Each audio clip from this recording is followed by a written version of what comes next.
Non veg म्हटलं की आपल्याला लगेच चिकन, मासे, अंडी आठवतात आणि काही जणांसाठी तर मटण म्हणजे जिभेचं खरं समाधान. मटणाचे शौकीनही कमी नाहीत. चव, सुगंध आणि तृप्ती यासाठी ते खासच मानले जाते. पण इथे एक महत्त्वाची गोष्ट दुर्लक्षित केली जाते. जर चुकीच्या पद्धतीने बनवलेले मटण आपण मर्यादेपलीकडे जाऊन सतत आणि जास्त प्रमाणात खात राहिलो तर त्याचे दुष्परिणाम आपल्या शरीरावर शांतपणे सुरू होतात. हे परिणाम फक्त वजन वाढ, कोलेस्ट्रॉल किंवा पचनाच्या तक्रारींपर्यंत मर्यादित राहत नाही. अतिमटण सेवन दीर्घकाळात काही गंभीर आजारांचा धोका वाढवू शकतं, अगदी कर्करोगापर्यंत सुद्धा.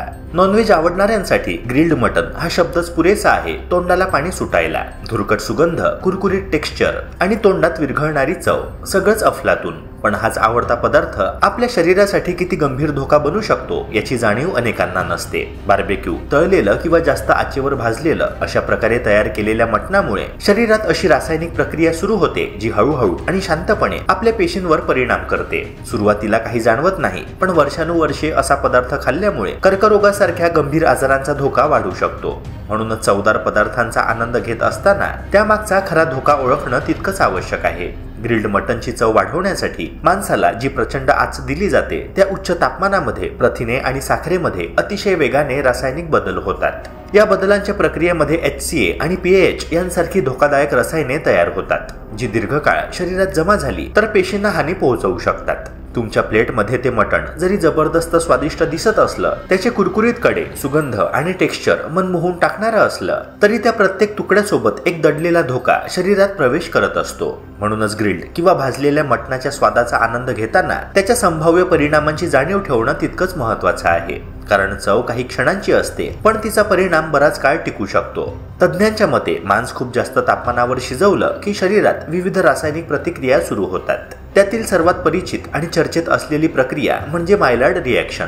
ही अमिनो ऍसिड आणि साखर यांच्या परस्पर प्रतिक्रियेने तयार होते आणि यामुळे मांसाचा रंग गडद होतो, सुगंध वाढतो आणि चव अप्रतिम बनते. आपण जो परफेक्ट ब्राऊन कुरकुरीत ग्रिल पाहतो तो या रिॲक्शनचा परिणाम असतो. पण ह्याच ठिकाणी खरा धोका लपलेला आहे. जास्त तापमान, खूप वेळ शिजवणे आणि अशा प्रकारचे मटण वारंवार खाणे हे कर्करोगासारख्या आजारांना खतपाणी घालू शकते. म्हणजे चव जितकी मोहक तितकीच सावधगिरी आवश्यक आहे. ग्रिल करताना दिसणारा धूळ, जळका कडा आणि त्यातून निघणारा गडद रंग हे फक्त चवीचं लक्षण नाही तर शरीरासाठी हानिकारक रसायनांची निर्मिती देखील दर्शवतात. अशा शिजवण्याच्या पद्धतीत HCAs म्हणजेच हेटेरोसायक्लिक अमाइन्स आणि PAH म्हणजेच पॉलिसायक्लिक एरोमॅटिक हायड्रोकार्बन्स नावाची रसायने तयार होतात.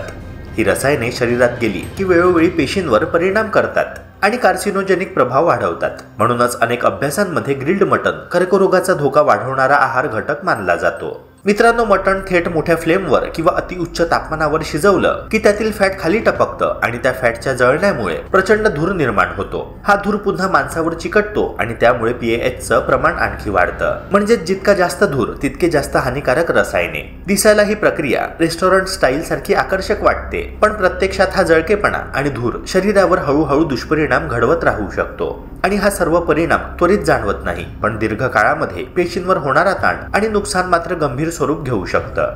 आणि मित्रांनो, सगळ्यात महत्त्वाचं म्हणजे याला सुरक्षित पर्याय नक्की आहे. तज्ज्ञ स्पष्टपणे म्हणतात की मांस कमी तापमानावर हळूहळू शिजवणं अधिक आरोग्यदायी.